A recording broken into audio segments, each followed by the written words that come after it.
13 taon na ang nakararaan, buhat nang mangyari ang insidenteng pinag-usapan at naging national issue noon, dahil sikat at kontrobersyal na TV host ang sangkot. Nang mapag-usapan ang balitang kakandidato siya sa eleksyon sa 2025, itinuwid ni Willie Revillame, ang mga espekulasyong walang katotohanan.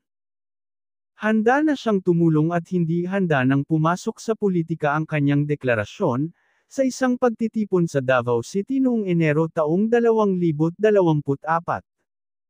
Pero muling naungkat ang isyu sa seryosong usapan at panayam kay Willie ng TV5 broadcast journalists na sina Ed Lingaw, Lord De Vera, Gretchen Ho, at Patrick Paez.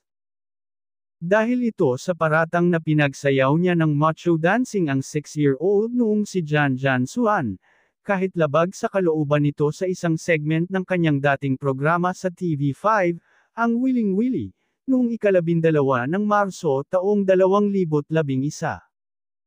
Sa kauna-unahang pagkakataon, isiniwalat ni Willie sa publiko ang pagtulong na ginawa niya, para magkaroon ng magandang kinabukasan si Jan Jan, na 19 na taon na sa kasalukuyan.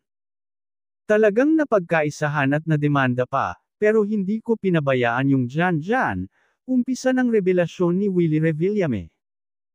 In fact, binigyan ko ng bahay yun, pinag-aral ko, binigyan ko ng puhunan.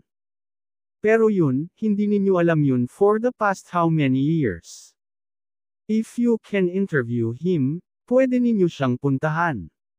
Sinabi rin ni Willie na wala siyang kinalaman na sasayaw si Jan Jan, at mapatutunayan ito sa lumang video clips ng eksenang pinag-usapan ng sambayanang Pilipino. Gusto ninyong malaman ang katotohanan? Sabi ni Willie sa kanyang mga kausap sa TV5. Paliwanag ni Willie, hindi ko alam na magsasayaw yung bata ng ganoon. Inilihim sa akin. In fact, if you see the video, ang tanong ko, ano ang kakantahin mo?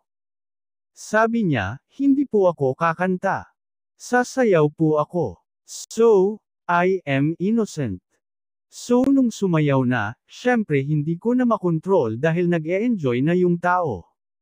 Saka hindi ko naisip. Nangyari na yun. Kaya tigilan na raw ang paninira, dahil wala umano siyang masamang ginawa kay Jan Jan.